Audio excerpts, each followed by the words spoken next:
o yung pag-ibig ng Diyos. Yan, mag-alternate tayo ng pagbabasa. Ako po muna. Love endures long. Love is kind, nor boils over with jealousy.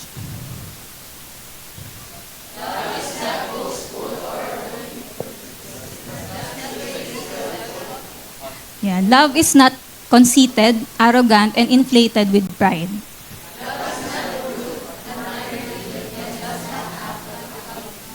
Love, God's love in us, does not insist on its own rights or its own way, for it is not self-seeking.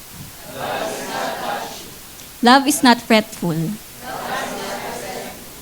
Love takes no account of the evil done to it, pays no attention to a suffered wrong.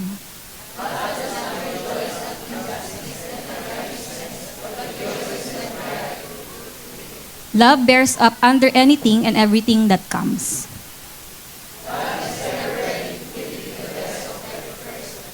Love's hopes are fadeless under all circumstances, and it endures everything without weakening. Love never fails. Yan. Kaya nakita po yung English nung kanina namang Tagalog. Ayan, kapag nagsasabi po kayo ng I love you, yan, anong ibig niyo pong sabihin? Kasi di ba yung love, pwede siyang I love dogs, I love hot dogs, I love my mom, I love my teacher, I love my bag, I love my shoes. Di ba pwedeng iba't iba siyang ibig sabihin? Sana nga daw po, hindi yung pagmamahal mo sa mama mo, kasing katulad ng pagmamahal mo rin sa aso mo. Di ba? Dapat magkaiba po yun sana. Di ba? Kasi yung love, parang lagi siyang gamit na kung saan-saan, di ba? Ginagamit. Pero yun nga po na, ano ba ibig sabihin natin pag sinasabi nating love? Pero meron pong mga kinds of human love. Ito po yung affectionate love, friendship love, sexual love, and committed love. Yan. At pag-uusapan po natin mamaya yan. At saka po mamaya, pag-uusapan naman natin itong divine love. Na kapag minix natin lahat yon sa mga human love, makikita natin magiging maganda yung resulta. Kaya una po muna sa affectionate love. Ang affectionate love, ito yung mga love na mararamdaman mo yung, mapapaganon ka. Kasi natouch ka sa ginawa sa'yo, kaya mapapasabi ko, nakakatouch sa puso, ganon. Warm feeling of tenderness for another person. Kagaya nga sa picture, kunwari sinurprise nung anak yung nanay niya, di ba? Kaya yung mama niya, naalala ako, ganon. Tapos ito pa, yung halimbawa din daw ng affection, yung may nakita kang cute na baby, ang cute, di ba? Yung nakakaramdam ka ng affection sa bata na yon kasi ang cute niya. Tapos halimbawa, naglalakad ka sa mall, nakita mo yung nakasalubong mo yung old friend mo, o yung tita, ma'am, ganyan, basta yung someone na close mo dati. Tapos, ano pa yung affectionate love? Yung nagre-response ka dun sa innocence or sweetness of another. Yung bigla kang dinala ng ulam ng kapitbahay, naalala kami, di ba? Yung ganyan, natuwa ka na naalala kayo, bigyan ng pagkain. Tapos, sabi po dito, though this love, yung affectionate love, momentarily and fleeting, parang medyo mababaw. Pero syempre, maganda pa rin, it is still rich and wonderful love kasi nakakapag-grow po siya ng relationship. Kagaya niyan, yung nagbabasketball, inabutan ng Gatorade. Di ba para tutuwa siya na gano'n. Tapos parang mga ganong simpleng bagay pero nagkakaroon ng impact sa relationship. Sa mga mag-asawa naman, ito po yung affectionate love na kapag inulit mo yung bagay na ginagawa nyo nung nagliligawan kayo, babalik uli yung pagmamahal na yon. Di ba, nung hindi pa kayo kasal, nung nililigawan mo pa lang siya, binibigyan mo siyang flower. Kaya pag ginawa mo pa rin nung mag-asawa kayo, bumabalik yung nakaraan. Di ba? Nakilig niya sa'yo. Ayan. Tapos, sunod po yung friendship love. Ito naman yung, dahil nakakita ka ng likes, pareho kayo ng likes, favorite mo rin yung blue. Yan. Kaya naging close kayo. Favorite mo rin tong palabas na to. Ganyan. Yung likes, tas pareho rin kayo ng dislikes. Ayoko rin ng ganun. Ganyan. Kaya nagkakagustuhan po kayo ng kaibigan mo, naging friends kayo kasi may same kayong likes and dislikes. Yan, same kayong mahilig maglaro ng baseball, for example. Tapos ito pa, some friendships blossom easily. May mga tao na pag nakilala natin, ang bilis natin maging friend. Pero may iba naman, ang hirap maging kaibigan, pero later on, nagiging kaibigan mo rin naman pala. Di ba, onting mga workout lang. Tapos, ito pa po, yung sa marriage din po, friendship in marriage is an important factor for its success. Kailangan din daw sa mag-asawa para magpatuloy kayong magsama. Dapat daw kaibigan mo talaga yung mapapangasawa mo. Para halimbawa yan, kahit nung pagtanda na nila, nagbabasaan pa rin silang tubig. Di ba? Kasi magkaibigan sila. Di ba? Hindi, kasi yun yung magiging reason bakit magtatagal sila. Dahil friends talaga sila. At ito po yung mga ibang mga paraan para ipakita yung friendship love. Yung simply paying attention, pag nakikinig ka sa nagkukwento, ina-appreciate mo na ang ganda mo naman, ang bait mo naman, thank you sa ganito. At letting him or her know you feel and how you feel. Yung ipinapakinggan mo yung nararamdaman niya at ikaw din, share mo yung nararamdaman mo. Giving gifts, yan, yung mga pagreregalo, ito pa po. Noticing them and validating them for being in your life. Thank you dahil lagi kang nandyan bilang kaibigan ko. Listening to them, giving lots of non-sexual hugs, touches, and holds. And public affirming, di ba? Ito nga po pala yung best friend ko, di ba? Kasi ganito, ganyan. Yan yung parang in public, pinupuri mo, gano'n. Tapos may pangatlo naman po, yung sexual love. Ito syempre para sa mga mag-asawa po to. At sabi nga po dyan, this expression of love is crucial to a healthy marriage. Yan, kailangan daw po, pag nawala, kasi ito yung itong part ng cleansing of the relationship para magpatuloy. Tapos sabi po dito, a couple must fight to stay wild about each other. If you don't, this love will die. Yan, kaya sabi nga daw po, na kapag sa mga mag-asawa, pag wala na daw po yung sexual love, nararamdaman po nila na namamatay na unti-unti yung marriage nila. Yan, kasi pag mag-asawa, kailangan daw po ito. Sunod naman po, committed love. Sabi po dyan, ito naman yung staying loyal through difficulties and not abandoning people when things get hard. Ito naman yung mananatili ka, committed ka, hindi ka aalis. Hindi mo iiwan yung tao, hindi mo iiwan sa air. Kasi because feelings can change, pero po, commitment remains. Di ba? Na pabago-bago yung feelings, pero kung committed yung isang tao, mananatili po siya. Tapos, sabi po dito sa Bible, di ba, alam niyo po yung verse na, if possible, so far as it depends on you, be at peace with others. Di ba? Na, ibig sabihin po daw, maging committed tayo na maging at peace sa bawat tao, sa mga relationship namin. Natin. Halimbawa po, friends, sa friendship. Ito po yung staying loyal during difficult seasons. Di ba? Na kahit na, kunwari, nagkasakit yung kaibigan, pupunta ka para samahan siya, hindi yung bahala ka na. Di ba? Kundi, nandun siya sa point na nahirapan siya, nandun ka rin. Sunod naman, pwede rin yung keeping your promises and showing up. Pag sinabi mong tutulungan kita, tapos biglang di nagpakita, di ba? Pero ang committed na love, pupunta ka, di ba? Tutulungan mo pa rin siya magbuhat, maglipat. Ayan. Sunod po, yung choosing forgiveness instead of walking away. Yan, yung pag nag-away ba kayo ng kaibigan mo, iiwan mo na siya agad, FO na agad. O pinipili mo na makipagbati, maging okay kayo ulit. Yan, at hindi agad FO. Kasunod, yung sa family po, committed love. Caring for family members even when it is inconvenient. Kagaya niyan, yung pag-aalaga po ng mga matanda nating mga magulang, mga lolo o lola. Di ba? Yung magbibigay ka ng time na magbantay. Di ba? Maging caregiver sa kanila. Tapos, sample po, yung sa family din, remaining patient despite differences. Kunwari, yung hindi sila magkasundong magkapatid, pero bibigyan pa rin ng ate ng baon yung kapatid niyang bata kasi mahal niya yon bilang kapamilya, di ba? Committed siyang bigyan ng baon kahit na ina-attitudean siya, di ba, ng kapatid niya.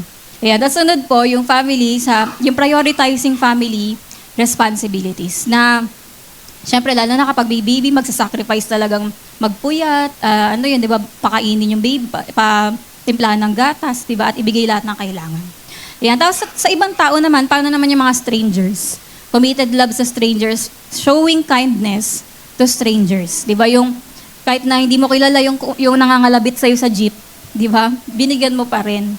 Ayan, kasi, ayun nga, na committed kang magbigay ng pagmamahal kahit sa hindi mo kakilala.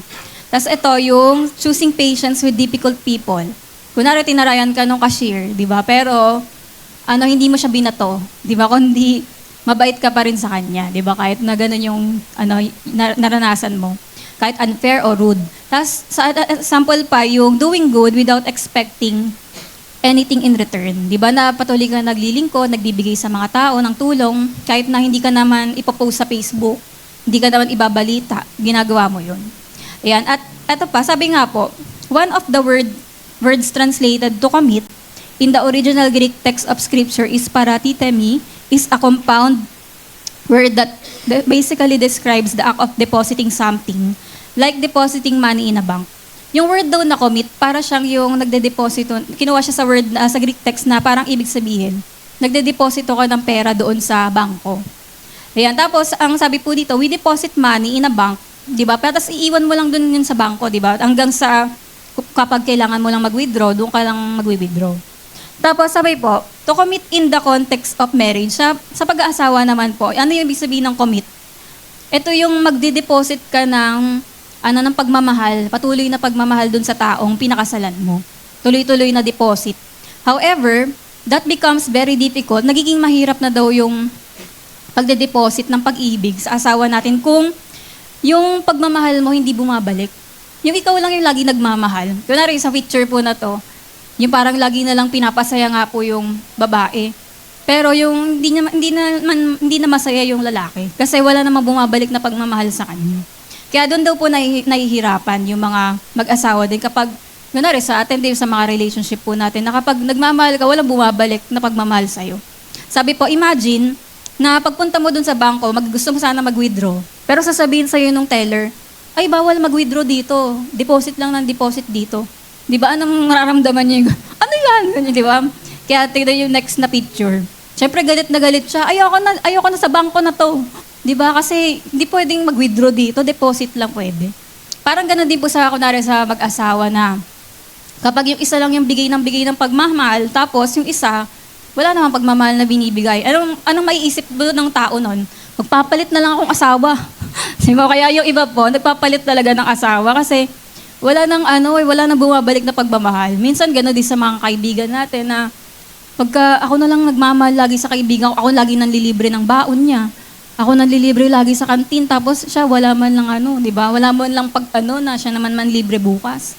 Kaya minsan nakakasawa po, nagsasawa tayo na walang bumabalik. Kaya sabi po dito, may mga ibang mga mag-asawa po yung naghahanap ng iba. Kasi nga, ganun yung nararanasan nila na nakalagay deposits only, no returns, di ba? Kaya, ayan, mahalaga rin yung sa mag-asawa po yung, ito yung committed love. Yan, sabi po, yung sa mag-asawa na committed love, commitment means, I choose you not just today, but every day. Even when life is difficult. Di ba? Ganun po ibig sabihin nung pag kinasal kayo, sinasabi nyo na hindi kayo maghihiwalay sa hirap at ginhawa, ganyan-ganyan, di ba? Sa sakit at karamdaman, ganun-ganon.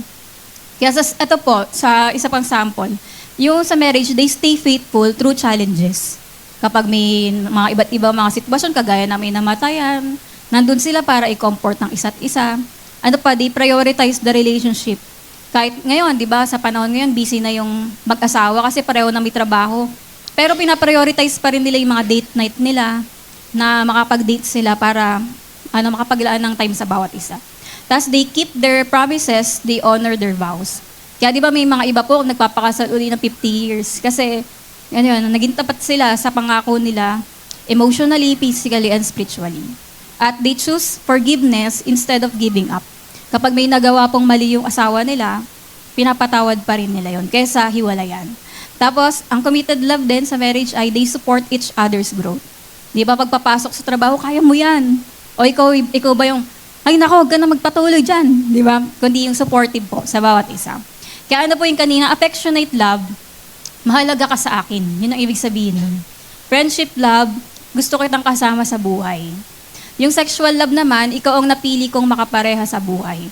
Tapos yung committed love po, hindi ako aalis. Di ba? Yan. So, yun ngayon po, dito naman tayo sa the limits of human love. Yan. Bakit po yung human love, hindi mo siya pwedeng pagrelayan lagi? Kasi may limit po yung human love. Ayan, sabi po, kung cute yung bata, ang cute-cute ngayon, napaka-cute mo, sobrang mahal kita, lagi mo niyayakap, kinikiss, kasi ang cute eh. Pero pag naging na yan, grade 9, ay, di ba parang, doon ka na, may amoy ka na. Ganun, di ba parang pagka biglang lumaki na, naalala ko rin po yan sa mga pamangkin ko, kasi nung baby yan talaga naman, grabing cute na cute ako. Tapos lagi ko talagang niyayakap, kinikiss. Pero nung lumaki na, wala na, hindi mo na mayakap. Kasi mga anlalaki na, lagi nang naka-cellphone, gano'n. Kaya yun, nagbabago, di ba? Nagbabago po yung affection. Dati close na close mo nang maliit siya. Nung lumaki, medyo mahirap na. Tapos if someone likes what you like, friendship love is a cinch. If a sexy, good-looking individual catches your eye, sexual love interest surfaces. Pero sabi po dito, kapag nga nawala na yung cuteness ng bata, naging adolescent na, parang nababago na. Tapos yung dating ang sexy na tingin mo sa asawa mo, lalo na yung bewang, biglang naging bilbil. Paano na yan, nagbago na. Tapos biglang naging nangulubot na, tapos sinesaryan pa. Kaya nag-iba na talaga yung tiyan niya. Di ba? Kaya parang naisip mo, yung pagmamahal ko ba same pa rin? Tapos yung wife po, dati na asawa na, pareho sila ng asawa niya natutuwa sa bagay na to, sa isang activity na to. Pero biglang nung tumagal-tagal, nagbago na po sila ng interest. So, nagbabago na rin po yung mga pagmamahal. Sabi po, natural human love is a kind of contractual agreement. Na parang sa kontrata, di ba? Ganyan yung natural ng tao eh. Pag ginawa mo to, kapag cute ka, mahal kita. Kapag mahal mo ako, edi mahal din kita. Yung parang pag may ginawa kang ganito, magugustuhan din kita. Pero sabi po dito, however, if you change, pag nagbago ka, wala na. Pag nagbago ka, hiwalayan na kita. Pag nagbago ka, ayoko na sa'yo. Di ba? Ganyan po yung pag-ibig ng tao. Kasi human love is conditional. Pero dito po natin makikita, ma-appreciate yung divine love. Yan, dito po tayo sa divine love o yung pag-ibig po ng Diyos o yung agape love. Ang divine love po, makikita natin dito kasi yung pinagkaiba ng divine love tsaka natural human love. Ang pag-ibig po ng Diyos, yung divine love, nakabase siya sa covenant. Yan. At samantalang yung pag-ibig ng tao, nakabase sa kontrata. Yan. Kasi ito, pagko-comparein po natin. Yung kontrata, conditional yan. May kondisyon. Sige, magpirmahan tayo. Pag ginawa mo to, gagawin ko to. May mutual agreement kayo, pareho po kayo nagkaisa doon. And based on exchange, may mapapala kayo pareho. Hindi yung isa lang yung makikinabang. Tapos, pwede rin po itong ma-broken yung kontrata kung may magawang mali yung isang tao. Parang ibig sabihin po ng kontrata, I will do this for you if you do this for me. Di ba? Kaya parang ganyan po yung pagmamahal ng tao na mamahalin ka kung ganito ka, ganun. Pero ang covenant po, o yung pag-ibig ng Diyos, iba siya. Very different. Sabi po, meron siyang unconditional commitment. Yung tuto pa rin siya ng tao na yon, kahit ano pa mangyari. One person gives fully, kahit hindi siya mutual. Kahit yung isang tao lang yung magbibigay ng buong-buo. Yun. Tapos, not dependent on the other person's response. Yan, di nakabase kung anong response ng tao, basta tuto pa rin ng tao na yon, yung pinangako. Cannot be undone once established. Hindi na po mababago to. And based on promise, not performance. Ganyan po yung pag-ibig ng Diyos. Sabi po, a covenant is like last will and testament. Alam niyo po yung last will and testament, di ba? Yung tao na yun, nagsusulat siya bago siya mamatay, susulat niya na kung kanino mapupunta yung mga kayamanan niya. Sabi po, because when someone writes a will, ito pong tao na nagsulat ng last will and testament, they give gifts without expecting anything back. Yung pag namatay siya, wala na siyang control doon, basta ibibigay niya talaga yung mansyon sa anak niya, di ba? They give even though they will not benefit. Kahit na mamatay na siya, syempre wala na siyang magpakinabang doon. Ayan, kahit na mag-thank you o hindi, okay lang, bibigay niya pa rin yan kasi nilagay niya na yun eh. Covenant niya yun. Thus, they remain committed regardless of how recipients respond. Kung mabait man sa kanya o masama yung anak niya sa kanya, ibibigay pa rin niya yun. Sabi po dito, even if the recipients reject the gift, the giver cannot take it back. Kahit sabihin, ayoko, hindi ko tatanggapin yung pamana. Pero, wala siyang magagawa kundi, basta binigay na niya yon, yung nagawa ng testament. Ayun po yung covenant love. Kaya sabi po dito, kahit na alam niyo yung sa mga palabas po sa TV na yung mga kontrabya, patay na siya, ganyan. Yung parang amin na tong kahit na sabihin nating mga evil family sila, masama sila, pero totally committed pa rin po yung nag-iwan nun ng testament, ng covenant, na ibibigay sa kanila yung mana. Kaya sabi po dito, yung covenant-based love, ganyan po yung God's love sa atin. Works the same way. God gave before knowing who would respond. Ganun din po yung pag-ibig ng Diyos na binigay na niya yung pag-ibig niya, binigay na niya yung buhay niya. Kahit hindi niya pa alam kung sino yung tatanggap.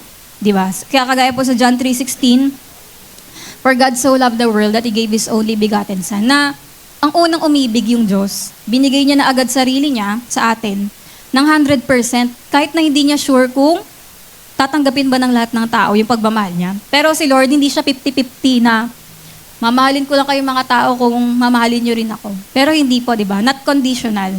Kundi, hindi si Lord yung parang, kung magbe-behave kayo, mamahalin ko kayo. Pero hindi po, kahit ano pa tayo, nung makasalanan pa lang tayo, nagmahal na po yung Diyos sa atin. Di ba? He gave first. Siya ang unang nagbigay ng pagmamahal.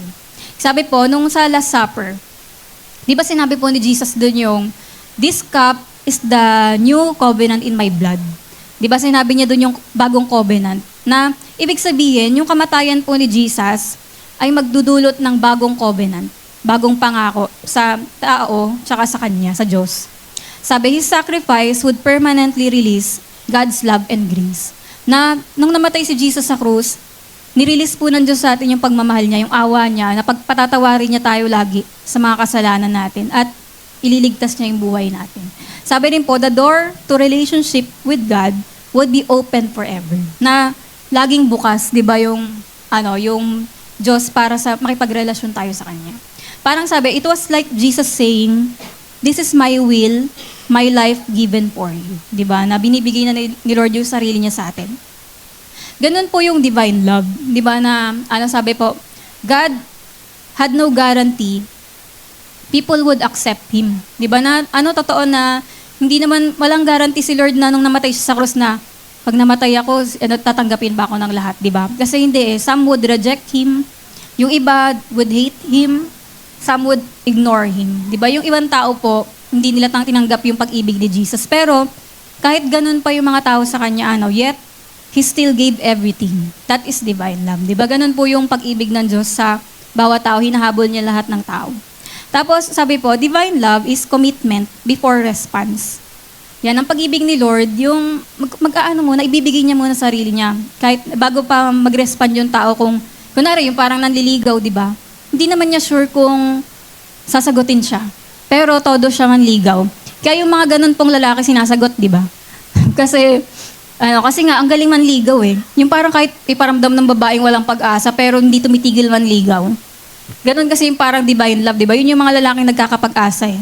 Yung hindi tumigil manligaw, magmahal, di ba? Kaya ganon yun, is commitment before response. God did not wait for us to love Him first, He loved first. Yan, ito po yung pinagkaiba ng divine versus human love. Yung pag-ibig ng tao, sinasabi, I love you, mahal kita kasi, yan. Kasi mabait ka. Yan. I love you if mahal kita kung susunduin mo ako araw-araw. Yan. I love you when mahal kita pag bagong ligo ka.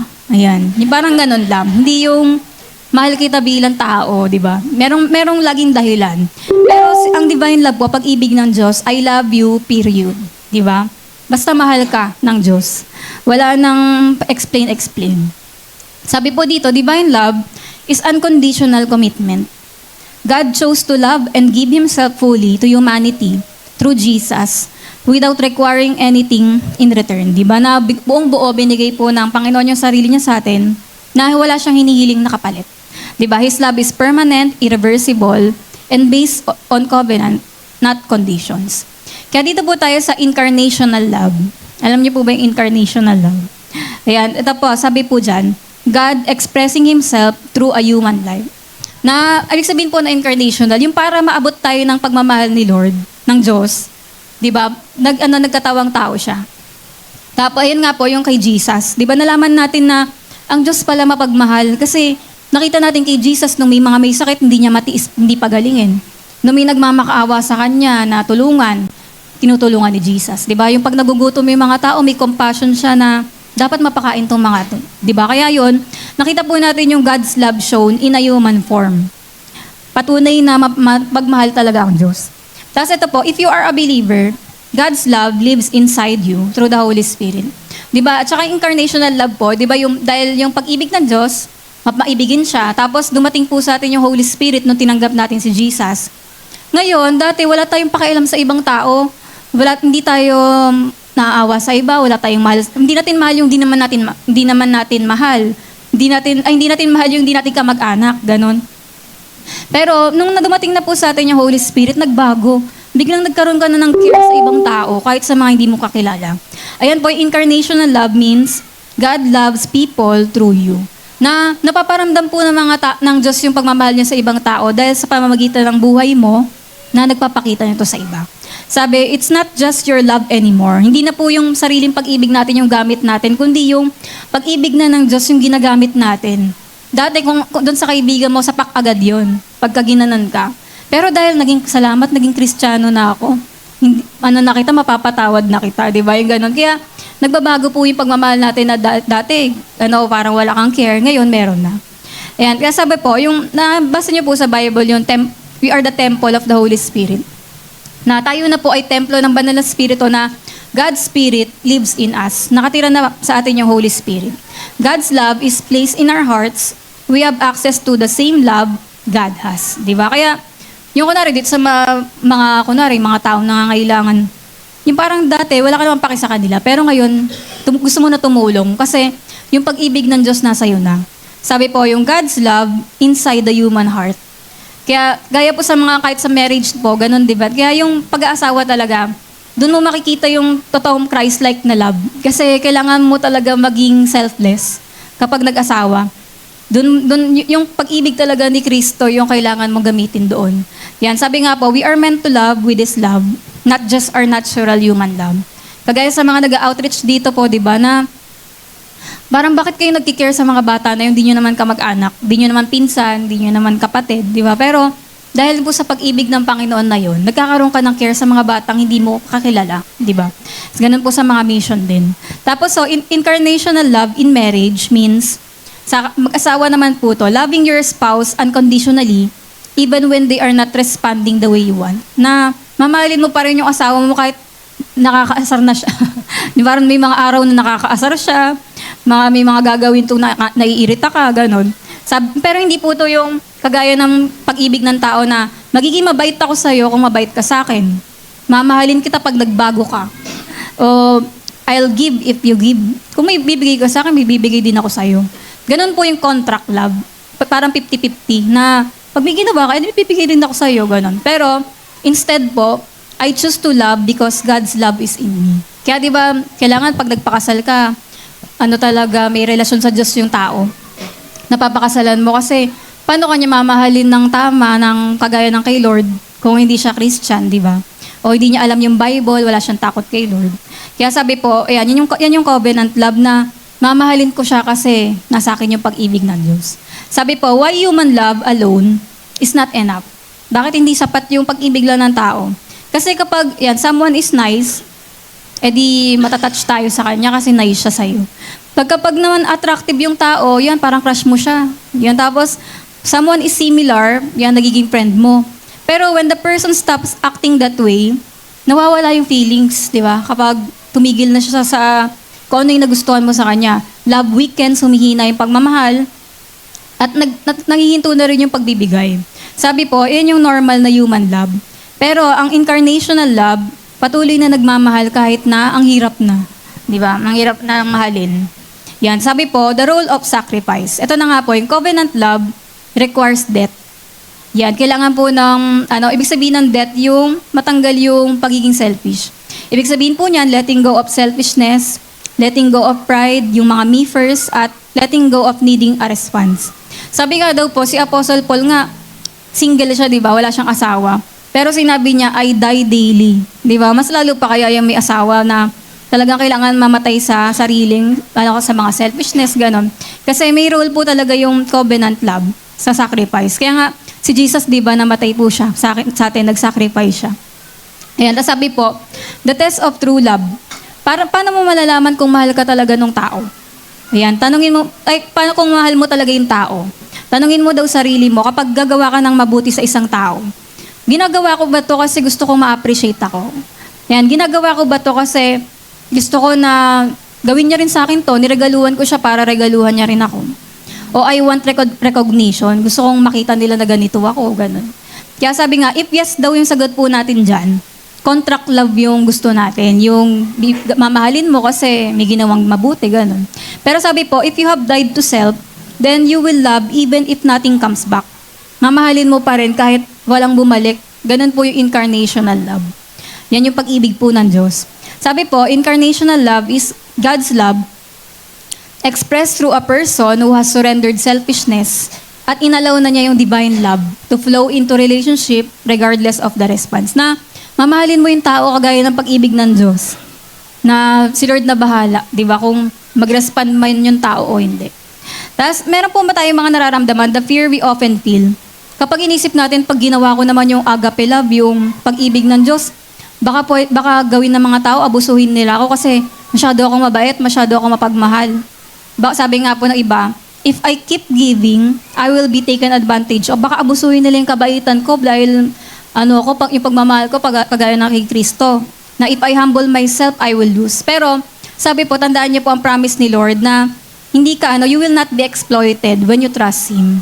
Kahit gawa ng mabuti o pagmamahal sa mga tao, hindi ka lugi sa dulo. Kasi lagi pa rin pong nananalo yung mapagmahal, di ba? Yung nagmamahal. Sabi rin po, kagaya si Jesus, kagaya siya ng example po dito. Jesus did not demand His rights. He chose sacrifice and humility. Di ba na mas pinili niya magpakumbaba. At parang kung isipin ng mga tao yan, parang ba't ganun? Nagpakababa si Jesus, ganun. Pero, yung parang halimbawa, yung nagugas siya ng paa ng mga disciple, parang parang nagpakababa. Pero, nakita po natin, di ba, yung ginawa ni Jesus, kagaya nung napako siya sa krus, nag-sacrifice muna siya, tas later on, tinaas siya. Di ba, in-honor siya ng lahat.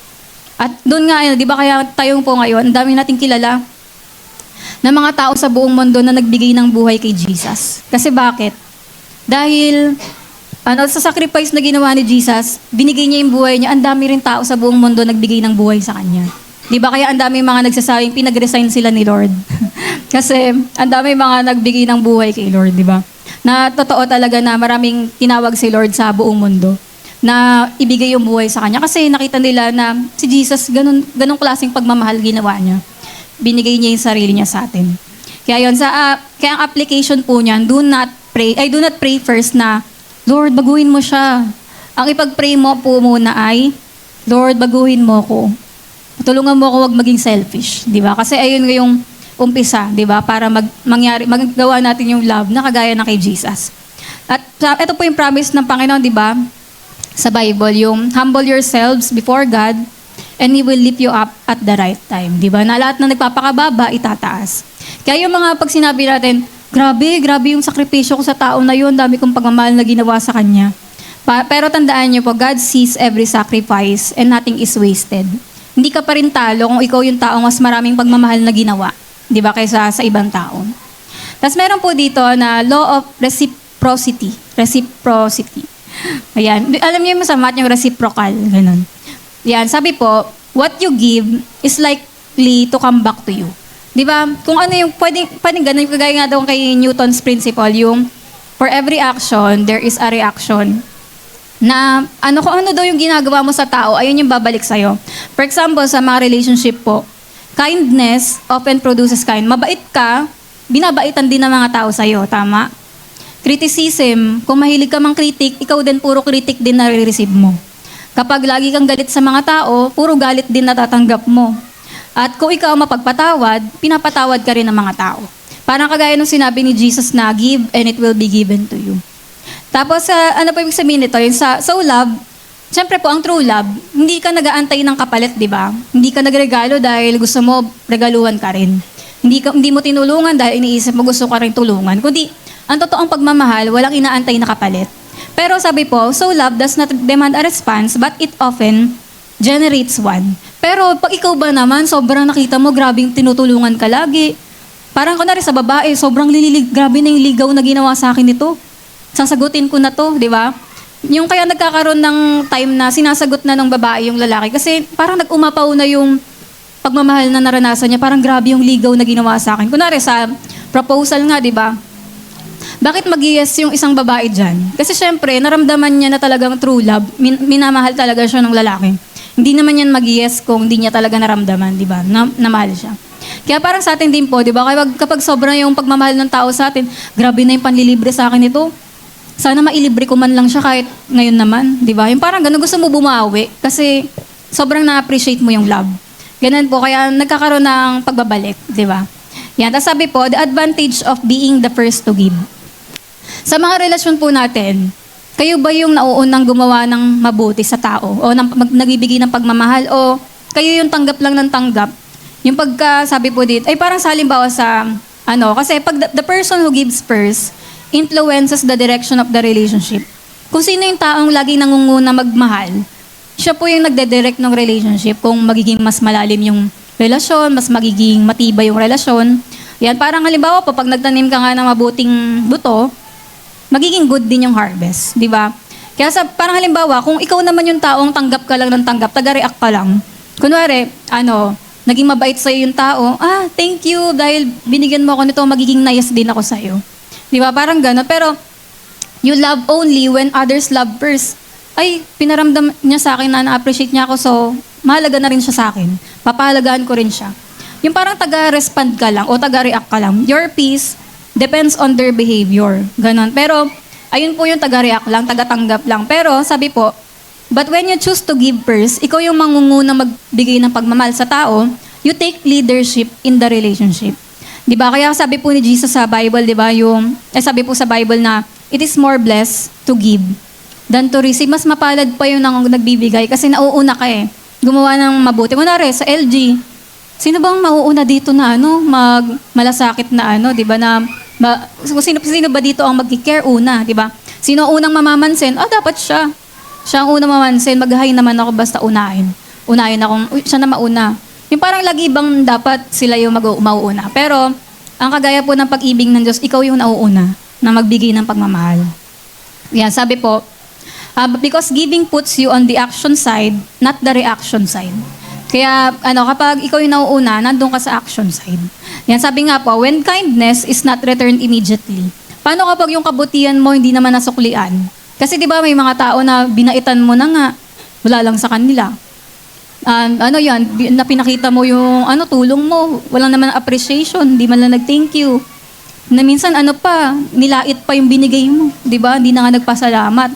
Pero sabi po dyan, that is normal. Normal po yan sa mga tao.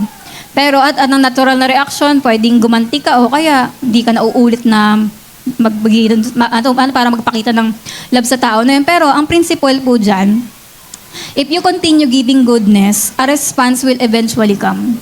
Di ba may mga ganun nga yung parang pusong bato na kahit na anong pakita mo. Pero darating pa rin yung time na lalambot na yung puso niya. Dahil sobra na yung pagpapakita mo ng kabutihan. Di ba? Kaya yung ganun po yung kaligaya ng pag-ibig ng Diyos na talagang tinutunaw ka ng pag-ibig ni Lord. Di ba? Kahit gaano ka katigas. Dati hindi mo matanggap yung love niyang pag-ibig ni Lord. Yan. Pero ngayon, di ba, na habang tumatagal na naririnig mo yung salita niya, lumalambot yung puso mo, biglang nai-inlove ka na rin sa Panginoon. Di ba? Yan. Kaya sabi po, yung may mga negative people kasi, di ba? Ito yung mga, kunwari, makakilala ka ng mga critical, suspicious, angry, hurtful, tsaka mean na mga tao, di ba? Natural na ang hirap mahalin ng mga ganito. Nakaka-trigger nga, di ba, na mag-react ka. Pero kapag naka-encounter ka na ganyan tao, will you react to their negativity or stay rooted in goodness? Binash ka ng tao, ibabash mo rin ba? O, hayaan ko na to. Pag ipagpasa Diyos ko na to mga panlalait sa akin, di ba? O papatulan mo rin ba yung mga, parang mga sinasabi nun, ng mga tao sa'yo, ganun. Kaya, kung ginawan ka ng mga gantong, bagay, gagawin mo rin ba yun sa kanya? O, pananatilihin mo yung kagaya sinasabi ng Bible na, render good for evil, di ba? Na kapag ginawan ka ng masama, gawan mo pa rin mabuti. Kasi, ayun yung mas panalo, di ba? Sabi po dito, yung law of reciprocity, teaches that our actions influence how others respond. Na, when we consistently give, pagpatuloy tayong nagbibigay ng kabaitan, pasensya, ng pagmamahal, eventually, pwedeng ang same things din yung bumalik sa atin, di ba? Pero kung puro galit yung binibigay natin, baka galit din ang laging babalik sa'yo. Pero kung patuloy mong babaitan, yun din yung babalik sa'yo. Kaya sunod po, dito na lang tayo sa dulo. Our response to the love of God. Yan kasi sa mga marami po na narinig natin, di ba, na kung paano tayo minahal ng Diyos. Tayo naman, anong magiging response natin sa pag-ibig po ng Diyos sa atin? Kasi po, nung umatid ka kami nung seminar, conference nung Tuesday, ang pinaka nag-impact sa amin na salita, yung committed, yung word na committed, commitment, ganon. Kaya parang naalala ko rin na, naalala namin na kailangan bumalik talaga na maalaman ng bawat isa yung commitment din. Lalo na po sa pagmamahal sa Diyos. Di ba kanina nakita natin yung mga pagiging committed sa kaibigan, sa asawa, sa mga tao, di ba? Na kahit ano pa sila, mamahalin mo rin sila. Pero tayo, di ba, dapat may response din po tayo sa pag-ibig ng Diyos. Na dahil natanggap natin yun, naunawaan natin, ano naman yung magiging response natin sa pag-ibig ng Diyos. Yan, sabi po, this love is not based on feelings, emotions, or circumstances. It is based on decision and devotion. Di ba na, ang pagsunod sa Panginoon, di ba, hindi mo laging feel magsimba. Hindi mo laging feel na maglingkod. Hindi mo feel na, laging asikasuhin yung iwawantuan mo o yung mga gaganapan mo. Hindi mo laging feel yun kasi may iba't iba kang nararamdaman. Pero, ang pagsunod po kay Lord ay desisyon. Di ba na, nung araw na tinanggap mo siya, na Lord, sige, tatanggapin na po kita sa buhay ko. Desisyon mo yon na magmula sa araw na to, talagang makikipagrelasyon na ako kay Lord.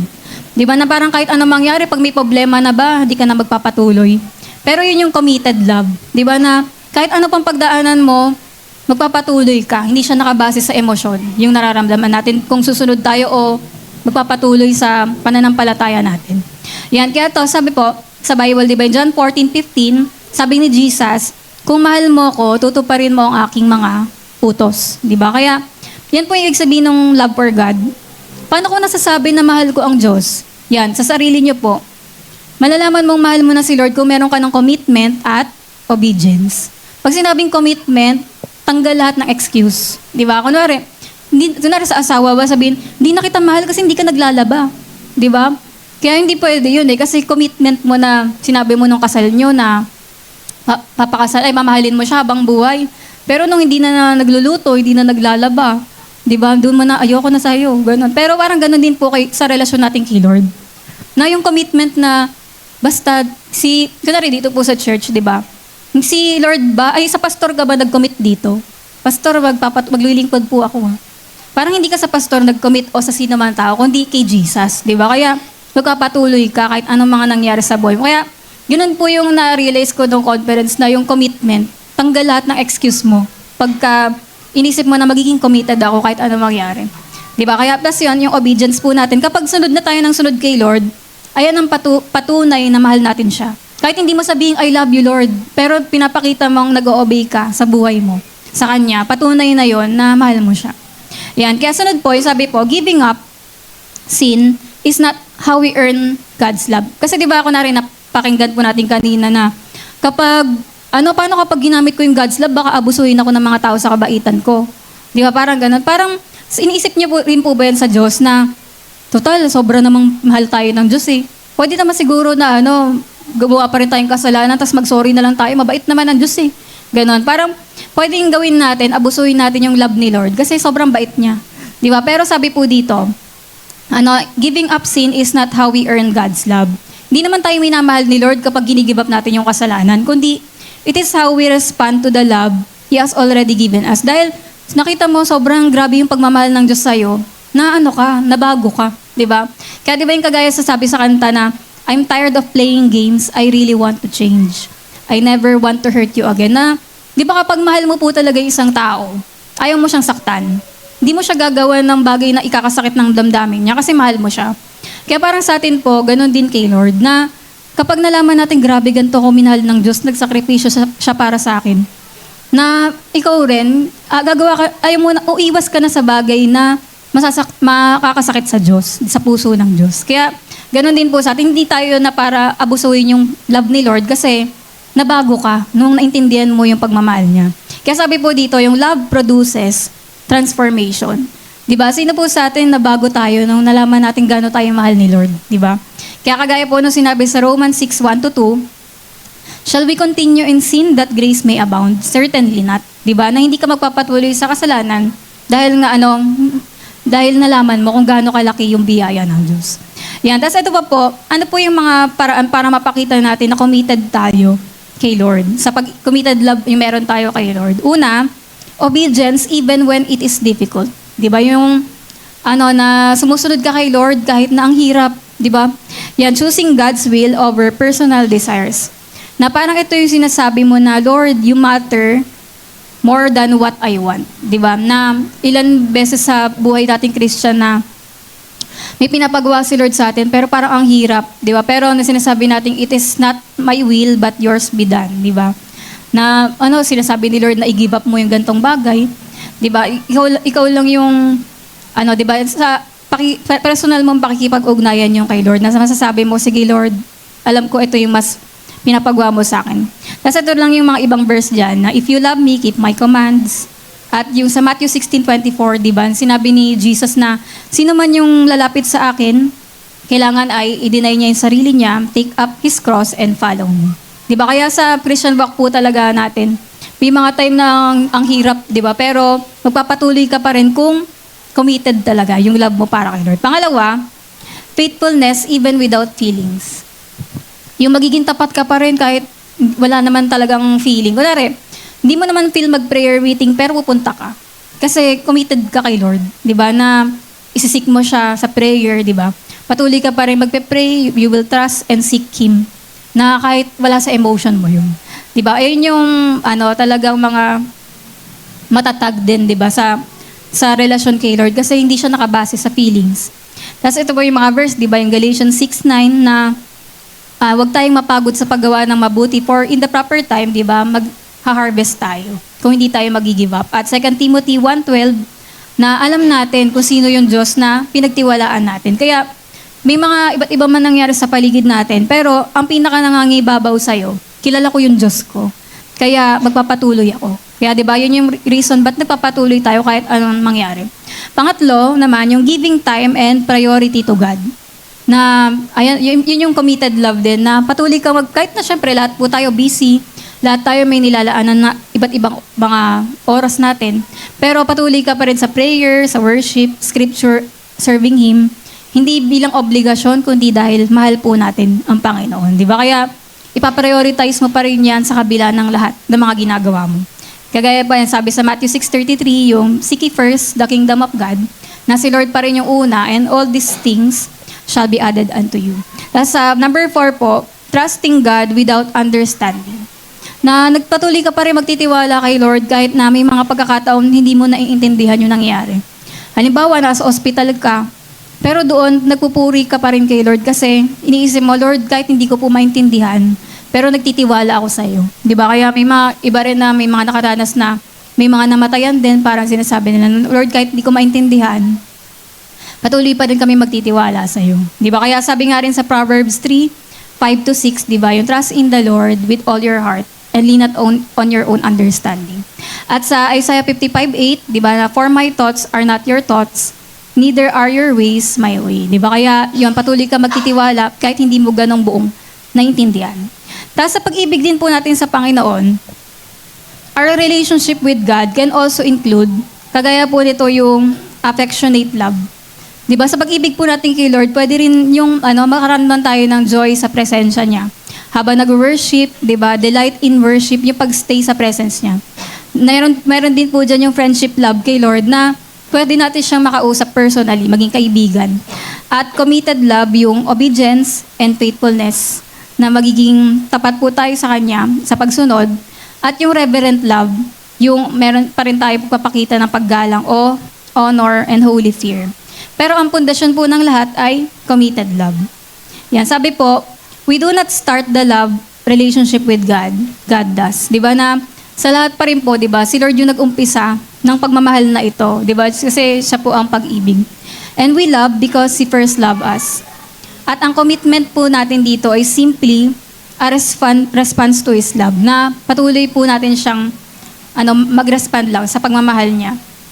At sabi po sa conclusion, the law of love teaches that love is not just a feeling, but a principle. Di ba, na ang pag-ibig po ng Diyos ay hindi siya pakiramdam lang, kundi may prinsipyo talaga para maging maayos po yung lahat ng relationship natin, di ba? Na hindi po automatic na pag meron tayong mga relasyon sa ibang tao, na automatic magiging okay. Kundi meron po siyang law na nakabase sa kung ano yung po yung pag-ibig ng Diyos. Di ba? Kapag ginamit natin yung pag-ibig ng Diyos sa lahat ng mga relasyon na meron tayo, doon po nagiging maayos lahat, di ba? And true love is rooted in God's covenant and empowered by His Spirit. Na kung gagamitin po natin yung principles ni Lord sa yung agape love, doon lang po talaga magiging okay yung relasyon natin. At syempre, lahat po yan sa tulong din ng Holy Spirit kasi may mga time na ang hirap magmahal, di ba? Pero yung kapuspusan po ng Holy Spirit na nakatira sa atin, yun po yung tutulong sa atin na magkaroon ng pagmamahal na kagaya ng kay Lord. Kaya sabi po dyan, when divine love is applied in a relationship, it never fails. You always win with divine love. Diba? Kaya, ayan po, yan po yung dapat nating i-apply sa lahat ng mga relasyon po natin. Kasi doon po natin makikita talaga na love never fails.